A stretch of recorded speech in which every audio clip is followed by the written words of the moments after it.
এই রমজান মাসে আল্লাহর কাছে দোয়া করো, আয় আল্লাহ তুমি আমারে মাফ করে দাও। রহমাতুল লিল আলামিন মায়ার নবীকে জিজ্ঞাসা করেছেন হযরত আয়েশা, ওগো পয়গম্বর, আমরা যদি লাইলাতুল কদর পেয়ে যাই আল্লাহর কাছে কি দোয়া করব? আমার নবী শিখিয়ে দিয়েছেন দোয়া করো, আল্লাহুম্মা ইন্নাকা আফুউন তুহিব্বুল আফওয়া ফাআফু আন্না ইয়া কারীম। আয় আল্লাহ তুমি মাফ করে দাও, আয় আল্লাহ তুমি মাফ করে দাও, আয় আল্লাহ তুমি মাফ করে দাও। এই যে নামাজের মধ্যে পড়ি আল্লাহুম্মা ইন্নী যালামতু নাফসি যুলমান কাসীরা, আয় আল্লাহ জুলুম করেছি, আল্লাহর কাছে দোয়া করি, রব্বানা যালামনা আনফুসানা ওয়া ইল্লাম তাগফির লানা ওয়া তারহামনা লানাকুনান্না মিনাল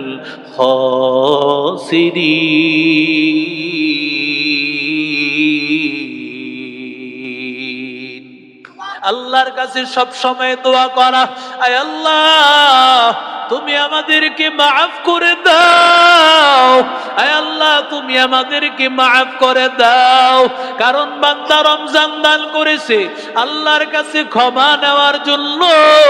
আল্লাহ তাআলা রমজান কি তিনটা ভাগ করেছে, আউয়ালুহু রাহমা, আওসাতুহু মাগফিরা, আখিরুহু ইতকু রাকবাতিন মিনান নার। প্রথম দশক রহমতের, মাঝখানের দশক মাগফিরাতের, শেষের দশক হলো জাহান্নাম থেকে মুক্তির দশক। তাহাজ্জুদের সময়, দোয়া কবুলের সময়। অন্যান্য মাসে সারা মাস আল্লাহ তাআলা তো বান্দা, যখন বান্দা শেষ রজনী চলে আসে প্রথম আসমানে হাজির হয়ে যায়, আল্লাহ ডাক দিয়া বলেন, আলা মিন মুস্তাগফিরিন ফাগফিরাল্লাহ। ওরে বান্দা কে আসো? আমি আল্লাহর কাছে চাও, আমি আল্লাহ তোমার গুনাহ মাফ করে দেব। ওরে আল্লাহর বান্দা কে আসো? আমি আল্লাহর কাছে চাও, আমি আল্লাহ তোমার অভাব দূর করে দিব। ওরে বান্দা কে আসো পেরেশান, আমি আল্লাহর কাছে বলো, আমি আল্লাহ তোমার পেরেশানি দূর করে দিব। আলা কাযা হাত্তা লা কাযা হাত্তা তাতলু আল ফাজ। আল্লাহ ডাকতে থাকে, বান্দা আয়, ওরে বান্দা আয়। আমি আল্লাহর কাছে বলতে দেরি, আমি আল্লাহ দিতে দেরি হবে না। আল্লাহর নবী রাহমাতুল লিল আলামিন নবী রমজান মাসে, অন্য মাসেই তো কোরআন তেলাওয়াত করতো। আল্লাহর নবী রমজানে কোরআন তেলাওয়াত কেমন বাড়ায় দিত জানো? রমজান মাসে জিব্রাইল নবীর এক খতম শোনাইতেন প্রতিদিন, আবার আমার নবীও জিব্রাইলকে শোনাইতেন এক খতম, প্রতিদিন এক খতম। আমাদের ইমামে আবু হানিফা, লাকাদ জানাল বিলাদ ওয়া মান আলাইহা ইমামুল মুরসালিন আবু হানিফা। আবু হানিফা বুধ ইমামে বাসফা, আসিরাজে উম্মতানে মুস্তাফা। ইমাম আবু হানিফা রহমতুল্লাহ আলাইহি রমজান মাস 61 খতম দিতেন। সকাল দিনের বেলা এক খতম, রাতের বেলা এক খতম, দৈনিক সকালে এক খতম, রাতের বেলা এক খতম, আর তারাবির নামাজ এক খতম। রমজানে ইমাম আবু হানিফা 61 খতম দিতে। ওরে আল্লাহর বান্দা, আমার নবী রাহমাতুল লিল আলামিন, আমার নবী ছিলেন দানবীর কাররিহিল মুরসালা, পয়গম্বর প্রবল বাতাসের মতো আমার নবী দান করত, প্রবল বাতাসের মতো আমার নবী দান করত। নবীর দান একটা হলো শারীরিক দান, আর একটা হলো অন্তরের দান। অন্তরের দান হলো কোরআন শরীফ নবীজি বেশি পরিমাণে শুনাইতেন, বেশি পরিমাণে আল্লাহর নবী শুনতেন। ওয়া ইযা কুরিআল কুরআনু ফাসতামিউ লাহু ওয়া আনসিতু লাআল্লাকুম তুরহামুন।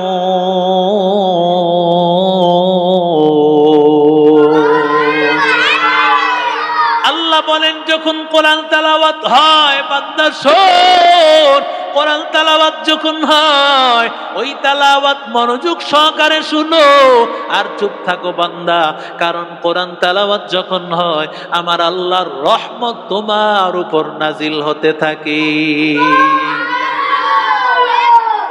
কোরআন তেলাওয়াত হইলে রহমত নাজিল হয়। এরে আল্লাহর বান্দা, আমার নবীকে আল্লাহ ডাক দিয়া বলেন উতলু মা উহিয়া ইলাইকা মিনাল কিতাব। ও পয়গম্বর, আল্লাহ তাআলা আপনার কাছে যেই কোরআন নাজিল করেছে ওই কোরআনটা পয়গম্বর আপনি তেলাওয়াত করতে থাকেন। রমজান মাসে তারাবির নামাজ পড়বো, ওই তারাবির নামাজে আমি যখন নিজেই পড়বো মা, কারণ মহিলাদের জন্য জামাতের সাথে নামাজ না, মহিলারা ঘরের মধ্যে যেই তারাবির নামাজ একা একা পড়বে মহিলাদের জন্য এটাই জামাতের চাইতে বেশি সওয়াব হবে। আর মহিলারা জামাতে নামাজ পড়লে ওরে বান্দা একা একা নামাজের চাইতে বেশি সওয়াব পাবে না। আমি বেশি সওয়াবের জন্য আমি তারাবির নামাজের জামাতে শরীক হইলাম। ও মা, তুমি জামাতে শরীক হইতে পারবা কেমন লোকের পেছনে? এমন লোকের পেছনে যিনি তোমার স্বামী, যিনি তোমার সন্তান, যিনি তোমার ভাই, যার সাথে তোমার পর্দা নাই, এমন লোকের পিছনে হয়তো দাঁড়াইতে পারবা, কিন্তু তারপরেও একা একা নামাজ, ঘরের নামাজ তোমার জন্য উত্তম।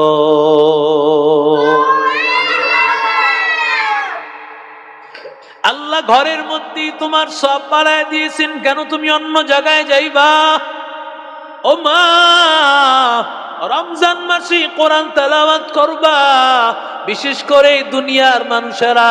ও আল্লাহর বান্দা, রমজান মাসে যখন তুমি রমজান মাসে তারাবির নামাজ যখন বান্দা তুমি শরীক হয়ে যাইবা, তারাবির নামাজ, ও আল্লাহর বান্দা, তারাবির নামাজে যখন তুমি কোরআন তেলাওয়াত শুনবা, আল্লাহর নবী রাহমাতুল লিল আলামিন আমার মায়ার নবী ডাক দিয়ে বলেন মান কামা রমাযানা ঈমানাও ওয়া ইহতিসাবা। আল্লাহর নবী রাহমাতুল লিল আলামিন আমার পয়গম্বর আল্লাহর নবী বলেন রমজান মাসে ইমামের পেছনে দাঁড়ায়া দাঁড়ায়া কোরআন তেলাওয়াতটা শুনবা।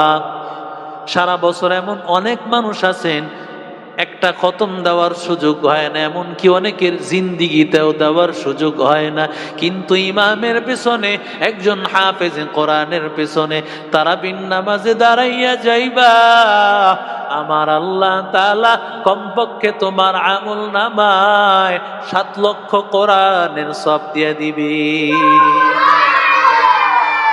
কারণ রমজানে আমার আল্লাহ বাড়ায়া দেন, ওয়াল্লাহু ইউযাইফু লিমান ইয়াশা। আল্লাহ জানেন কি পরিমাণে সওয়াব দিবেন, আমার আল্লাহ ছাড়া কেউ জানে না। আল্লাহ তাআলাই জানেন বান্দার আমল নামায় কি পরিমাণ সওয়াব হবে, একমাত্র আমার মালিক আল্লাহ ছাড়া কেউ জানে না। এরে নবীর আশিক উম্মতের দল, ও আল্লাহর গোলাম, এ আল্লাহ আল্লাহর বান্দা, রাহমাতুল লিল আলামিন রমজান মাসে আসলে আমার মায়ার নবী 1 নম্বর কোরআন বেশি তেলাওয়াত করতেন। এটা ছিল নবীর আন্তরিক দান, কলবের দান, আর একটা ছিল বাস্তবিক দান। এরে আল্লাহর বান্দা, রমজান মাসে বেশি পরিমাণে তুমি দান করার চেষ্টা করবা। যদি বান্দা কাউকে পাও তাহলে আল্লাহর বান্দা দানের হাতটা বাড়াইয়া দিবা। রমজান মাসে দানের অনেক দাম, অনেক ফজিলত। ও আল্লাহর বান্দা, মাদ্রাসায় সুযোগ পাইলে সহযোগিতা করো। ও আল্লাহর বান্দা, তোমার সন্তানটা দিয়া 1 নম্বর তোমার কলিজার টুকরাটাকে মাদ্রাসায় দিয়া সহযোগিতা করা। ইয়া আইয়ুহাল্লাযীনা আমানু কু আনফুসাকুম ওয়া আহলিকুম নার। আল্লাহ বলেন নিজের জাহান্নাম থেকে বাঁচাও, পরিবারকে জাহান্নামের আগুন থেকে বাঁচাও। নিজের জাহান্নামের আগুন থেকে বাঁচাইতে হইলে আল্লাহর নবী বলেন দানের দ্বারা আল্লাহ তাআলা তোমার আল্লাহর জাহান্নামকে ঠান্ডা করে দেয়, রাগকে ঠান্ডা করে দেয়।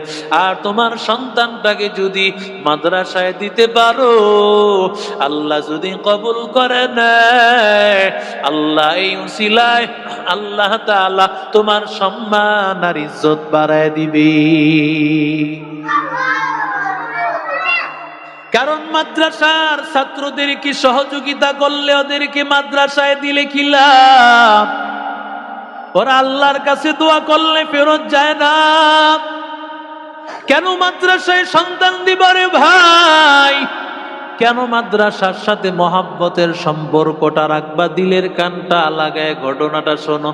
দুইজন আল্লাহর বান্দা রওনা করেছেন, তারা কোথাও সফরের ময়দান সফরে যাবেন। যাইতে যাইতে হঠাৎ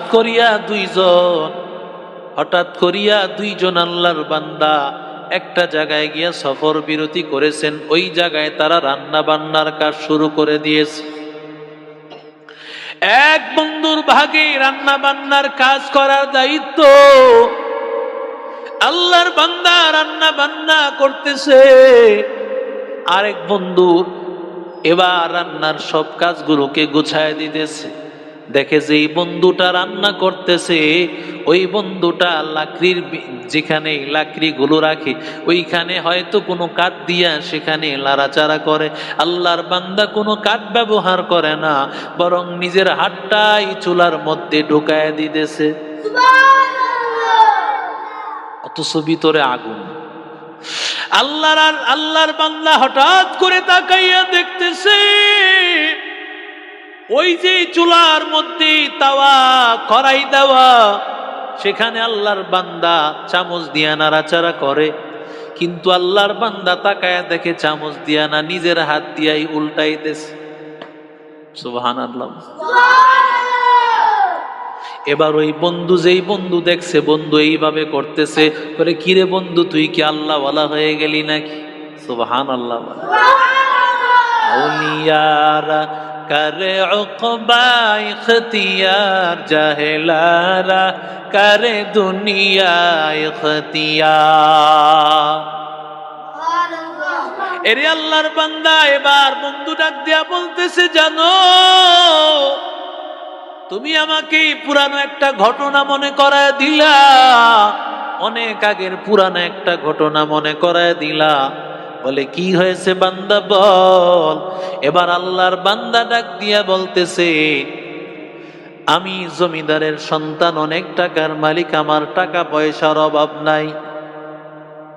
সমাজের মধ্যে আমি সবচাইতে খারাপ, আমার মতো খারাপ মানুষ কেউ নাই। এরে আল্লাহর বান্দা, ও যুবক, ও নবীর আশিক উম্মতের দল, আল্লাহর বান্দা বলে আমি এত খারাপ, আমার মতো এমন খারাপ এলাকার মধ্যে একজনও নাই। আমি কোনো মেয়ের খবর পাইলে ওর চরিত্র নষ্ট করতাম, এত খারাপ ছিলাম, আমার চরিত্র ছিল খারাপ। সমাজের মধ্যে সবচেয়ে খারাপ আমি। ওরে বান্দা, রমজান মাসে আমার আল্লাহ ঘোষণা করতে থাকেন, ইয়া বাগিয়াল খাইরি আকবিল ওয়া ইয়া বাগিয়াশ শাররি আকসির। ও নেককার আমলওয়ালা, ও নামাজি বান্দা, ও আল্লাহকে ডাকনেওয়ালা, আমল বাড়াইয়া দাও, আল্লাহর দিকে আমল বাড়াইয়া দাও। ও আল্লাহর বান্দা, নেক আমল আরো বাড়াইয়া দাও, আরো নেক আমল বাড়াইয়া দাও। অন্য মাসে নামাজ পড়েছো, ওরে বান্দা হয়তো এক ওয়াক্ত পড়েছো, আর এক ওয়াক্ত পড়ো নাই। কোরআন তেলাওয়াত করছো তো করো নাই। ওরে বান্দা, রমজান আসছে, নামাজ সারিও না, কোরআন তেলাওয়াত সারিও না, জিকির সারিও না। আল্লাহর বান্দা এত খারাপ, এত খারাপ, ওর মতো একটা খারাপ মানুষ আর নাই। হেদায়েতের মালিক জোরে বলেন কে? ওরে আল্লাহর বান্দা, এবার আল্লাহর বান্দা হঠাৎ করে তার একজন বন্ধু আসিয়া খবর দিল, ও ভাই, মহিলা মাদ্রাসার একজন ছাত্রী, মহিলা মাদ্রাসায় পড়াশোনা করে, অমুক মসজিদের ইমামের কন্যা, তুমি যত মেয়ে দেখেছো এদের চাইতে ও আরো অনেক বেশি সুন্দর। এত সুন্দরী নারী তুমি কোনোদিন দেখো নাই, এত সুন্দরী নারী কোনোদিন দেখো নাই। ওরে আল্লাহর বান্দা, ও নবীর আশিক উম্মতের দল, এই কথাটা বলার উপর আল্লাহর বান্দার মনে মনে চিন্তা, আমি অবশ্যই মেয়েটাকে একটা নজর দেখব। কিন্তু আল্লাহর বান্দি মেয়েটারে কি করিয়া দেখবে? মেয়েটার হাতের মধ্যে মোজা, পায়ের মধ্যে মৌজা। ও আল্লাহর বান্দা, মহিলা মাদ্রাসায় যারা পড়ে, এই যে আমাদের মহিলা মাদ্রাসায় মেয়েরা চেহারা দেখাইবে না, মেয়েরা তাদের ফেসটা দেখাবে না, ওদের সৌন্দর্য দেখবে একমাত্র স্বামী। ওদের সৌন্দর্য, যেই মেয়েটা তার সৌন্দর্য একমাত্র স্বামীর জন্যই রাখে, পরপুরুষকে দেখায় না। আল্লাহ ডাক দিয়ে বলেন, ও দুনিয়ার নারী, আমি আল্লাহ তোর সৌন্দর্য কত বাড়াইয়া দিব জানো? হাসরের ময়দানে জান্নাতে যাওয়ার পর জান্নাতি মহিলাদেরকে, হুর আর গেলমানকে কত সুন্দর, কত সুন্দর আমার আল্লাহ দান করবেন। আমার নবী ডাক দিয়া বলেন, যদি সামান্য নখের অংশটা প্রকাশ করে, তাহলে বান্দা তানাওয়ারাতিদ দুনিয়া কুল্লাহা, গোটা পৃথিবী তার নখের সামান্য আলোতে আলোকিত হয়ে যাবে। পয়গম্বর বলেন, লাউ কাশাফা সাকাইহা লাগাবাতিশ শামসুস সামাওয়াত। আমার মায়ার নবী রাহমাতুল লিল আলামিন বলেন, যদি পায়ের গোড়ালি দেখায়, পায়ের গোড়ালির সৌন্দর্যে গোটা পৃথিবী আলোকিত হয়ে যাবে। কেমন আলো? লাগাবাতিশ শামসুস সামাওয়াত, ওর আলোর কাছে সূর্যের আলো মলিন হয়ে যাবে, চন্দ্রের আলো মলিন হয়ে যাবে, তারার আলো মলিন হয়ে যাবে, আর যত গ্রহ আছে রে বান্দা সব আলো মলিন।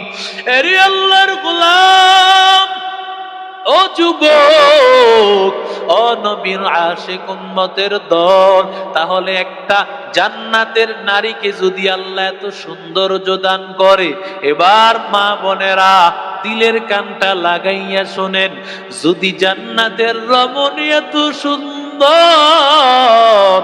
এত সুন্দর হয়, তাহলে আমার আল্লাহ দুনিয়ার নারী যাকে আল্লাহ জান্নাত দান করবেন, তারে কেমন সুন্দর আল্লাহ বানাইবেন। এরে আল্লাহর বান্দা, ও নবীর আশিক উম্মতের দল, রাহমাতুল লিল আলামিন বলেন, গোটা নারী, জান্নাতের নারী যারা আছে বান্দা, ওদের চাইতে আরো 1,00,000 গুণ বেশি সৌন্দর্য দান করবে। মহিলা মাদ্রাসায় যারা পরে চেহারা দেখায় না, ওই যে খারাপ আল্লাহর গোলাম, ওই বান্দা এত মনে চায় কিন্তু চেহারা তো দেখতে পারে না। এবার দেখার জন্য গাছের উপরে উঠছে, দেখবে মেয়েটা যদি কোন রকম মহিলা মাদ্রাসা থেকে বের হয়, আল্লাহর বান্দা একটা নজর তাকায় দেখবে, উকি মারিয়া তাকাইয়াছে। হঠাৎ করে একদিন যখন বান্দি মাদ্রাসা থেকে, আল্লাহর বান্দি যখন উঠানে বের হয়েছে, এমন সময় নজর করে তাকায়া দেখতে পায় আল্লাহর বান্দা তাকাইয়া দেখতে পায় এত সুন্দর, এত সুন্দর নারী আমার জিন্দেগিতে কোনোদিন দেখি নাই। ও আল্লাহর বান্দা, ও নবীর আশিক উম্মতের দল, এবার আল্লাহর বান্দা ওই নারীর পিছনে রওয়ানা। আল্লাহর বান্দা নারীর পেছনে রওয়ানা, নারীর পেছনে পেছনে যায় আর বলে তোমাকে বিবাহ করতে চাই। বলে না, আমাকে যদি বিবাহ করতে চাও তাহলে আমার বাবাকে গিয়া প্রস্তাব দাও। এবার লোকটা ডাক দিয়া বলে, ও বন্ধু শোনো, যখন মেয়েটাই কথা বলেছে আমি আমার বাবাকে নিয়া ওই ইমাম সাহেবের ঘরে হাজির। ইমাম সাহেবের ঘরের সামনে হাজির, ঘরের মধ্যে হাজির হওয়ার পর, এবার ঘরে হাজির হওয়ার পর আমি যখন ঘরে হাজির হইলাম, আমার বাবায় প্রস্তাব দিয়েছে, আমার বাবায় বিবাহের প্রস্তাব দিয়েছে। বিবাহের প্রস্তাব দেওয়ার পর ইমাম সাহেব বলে না না, ইমাম সাহেব ডাক দিয়া বলে না। এবার জমিদারের সন্তান, জমিদারের সন্তান বলে আমারে ফিরাইয়া দিল।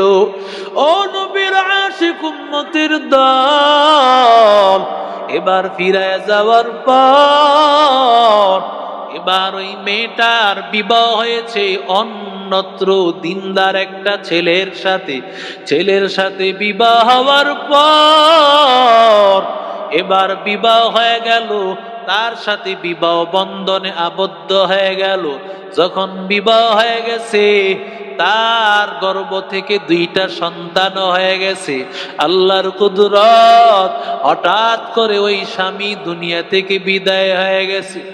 ওই স্বামী দুনিয়া থেকে বিদায়, দুনিয়া থেকে বিদায় হওয়ার পর ওই এলাকার মধ্যে হঠাৎ করে অভাব শুরু হয়ে গেছে। হঠাৎ এলাকার মধ্যে অভাব, এলাকার মধ্যে হঠাৎ অভাব শুরু হয়ে গেছে, চতুর্দিকে অভাব। এবার জমিদারের সন্তান বলে, বাবা আমারে খাবার দাবার দিয়া পাঠাইছে, তাড়াতাড়ি যা, ওখানে গিয়া খাবারগুলো বিলি কর। আমি বাবার কাছ থেকে অনুমতি নিয়া আমি খাবার দাবার নিয়া আমি যখন খাবার বিতরণ করতেছি সবাই লাইন ধরে দাঁড়াইছে।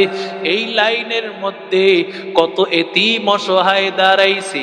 ওই মহিলাটার সন্তান, সন্তানেরা ডাক দিয়া বলে, ও মা, আর কষ্ট সহ্য হয় না রে মা, এত কষ্ট আর সহ্য হয় না, একটু খাবারের ব্যবস্থা করে দেন। ওই যে আন্টিরা খাবার নিয়ে আসছে, আমরাও যাই খাবার নিয়ে আসার জন্য। ও আল্লাহর বান্দা, এক পর্যায়ে নিরুপায় হইয়া ওই বাচ্চাগুলোর মা লাইনে দাঁড়াইয়া গেছে। লাইনে দাঁড়াইয়া যাওয়ার পর এবার লাইনে যখন হাজির, যখন লাইনে হাজির হয়ে গেছে, এক পর্যায়ে জমিদারের সন্তান বলে, আমার সামনে যখন হাজির, হাজির হওয়ার পর আমি বললাম, তুমি কি ওই মেয়ে না যাকে আমি বিবাহ করতে চেয়েছিলাম? বলে, হ্যাঁ আমি সেই কন্যা। বলে, সবাইকে দিব, তোমাকে দিব না, তোমারে দিব না, তাড়াতাড়ি যাও।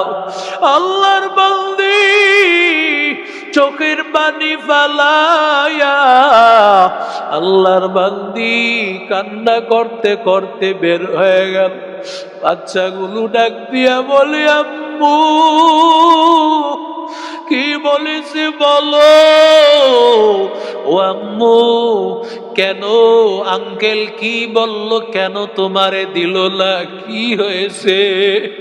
কিছুই বলে না, শুধুই কাল্লা করে। এক পর্যায়ে নিরুপায় হইয়া, এক পর্যায়ে নিরুপায় হইয়া বলতেছে, আম্মু যদি খাবারের ব্যবস্থা না হয়, হয়তো আমরাও বাবার রাস্তায় বিদায়, আমরাও হয়তো না খাইয়া মারা যাইব। আবার সন্তানগুলোর চেহারার দিকে তাকাইয়া আবার দাঁড়াইয়া গেছে। আবার লাইনে যখন হাজির,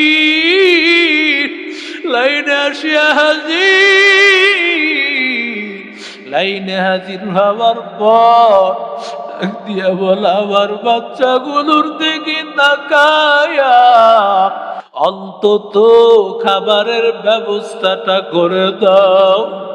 এই সময় এবার জমিদারের সন্তান বলে, আমি তারে বললাম আমি দিতে পারবো, একটা শর্ত আছে। কি শর্ত? বলে, আমার সাথে অন্যায় কাজে লিপ্ত হওয়া লাগবে। যদি অন্যায় কাজে লিপ্ত হইতে পারো, তাহলে আমি তোমারে যত টাকা লাগে সব আমি দিব। 1 টাকা 2 টাকা না, যত টাকা লাগবে তোর বল, আমি সব টাকার ব্যবস্থা করে দিব। আল্লাহর বান্দা বলে, ওয়া মাইয়াত্তাকিল্লাহ ইয়াজআল লাহু মাখরাজা, যারা আমার মালিককে ভয় পায় তাদের সব রাস্তা আল্লাহ খুলে দেন। আল্লাহ বলেন, ওয়ারযুকুহু মিন হাইসু লা ইয়াহতাসিব, আল্লাহ এমন দিক থেকে রিজিক দেন বান্দা কল্পনাও করতে পারে না, বান্দা কল্পনাও করতে পারে না। ও আল্লাহর বান্দা, এবার মা ধৈর্য সহকারে বের হয়ে গেল। আল্লাহর বান্দি সন্তানগুলো নিয়া বের হয়ে গেল, আর বলতেছে, বাবারা অপেক্ষা কর, আল্লাহ ব্যবস্থা করে দিবেন, আল্লাহ তাআলা রিজিকের ফয়সালা করে দিবে।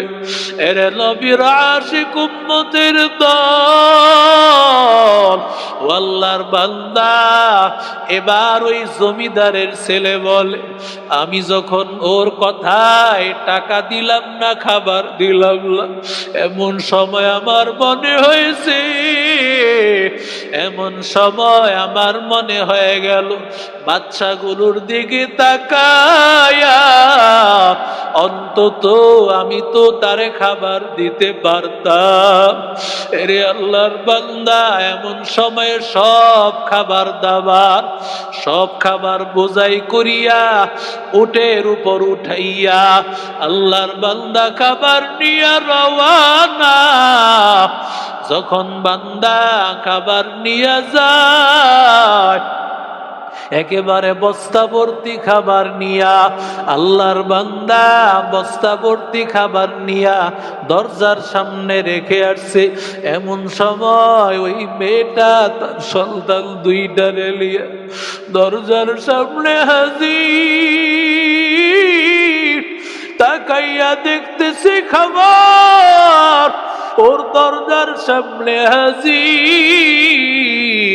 তাকায়া দেখতেছে ওর দরজার সামনে খাবার, সাথে সাথে মেয়েটা তো কোরআনের হাফেজা।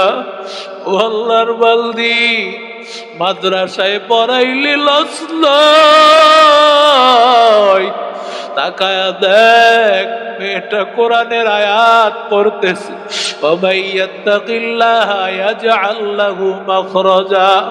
আল্লাহর ভয়ে যখন বান্দা একটা সাড়ে হাজার রাস্তা খুলিয়া যায়,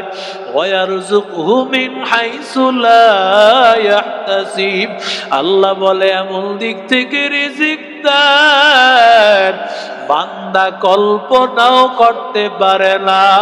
ও আল্লাহর বান্দা যুবক, ও নবীর আশিক উম্মতের দল, যখন খাবার পাইছে এবার মেয়েটা মহিলা মাদ্রাসার ছাত্রীটা আল্লাহর কাছে বলতেছে, রে মালিক, ও আল্লাহ, সবচাইতে খারাপ মানুষটা দেখাইলা, এই খারাপ মানুষটা এত নিষ্ঠুর, আয় আল্লাহ, কিন্তু ফেরেশতার মতো জান্নাতি মানুষটারে দেখাইলা না, যে আমার ঘরের সামনে খাবার হাজির করেছে, অথচ খাবার হাজির করেছে তো ওই খারাপ মানুষটাই। জমিদারের সন্তান বলে, আমি পাশেই গোপনে দাঁড়াইছিলাম, আমি তাকায় দেখতেছি ওই মেয়েটা আল্লাহর কাছে দোয়া করতেছে, ও দয়ার মালিক, ও আল্লাহ, যেই লোকটা হাত দিয়াই খাবার রাখিয়া গেছে, ও আল্লাহ, ওর হাতটা আগুনে পুরাইও না, আগুনে পুরাইও না। জমিদারের ছেলেটা বলে, এরপর থেকে আমি আগুনে হাত দিলে হাত পুড়ে না, আমি চুলায় হাত দিলে হাত পুড়ে না। ওরে বান্দা, যদি এই আল্লাহর বান্দি কোরআনওয়ালার দোয়ায় দুনিয়ার আগুন বন্ধ, আল্লাহ যদি কবুল করে, জাহান্নামের আগুন বন্ধ হয়ে যাবে। ইয়া আইয়ুহাল্লাযীনা আমানুত্তাকুল্লাহ ওয়া কুনু মা'আস সাদিকিন। আল্লাহ বলে, বান্দা, আল্লাহকে ভয় কর আর সাদিকিনদের সাথে থাকো। সাদিকিন আল্লাহওয়ালা, কোরআন পড়নেওয়ালা। ও দুনিয়ার মানুষেরা, কোরআনওয়ালাদের সাথে সম্পর্ক রাখ, হাফেজদের সাথে সম্পর্ক রাখ, আলেমদের সাথে সম্পর্ক রাখ। সন্তানটারে মাদ্রাসায় পড়াও, সন্তানটারে মাদ্রাসায় দাও, মাদ্রাসার সাথে মহাব্বত রাখো। আল্লাহ যদি কবুল করে নেয়, এই তোমার মহাব্বতটা নাজাতের উসিলা বানায় দিবে।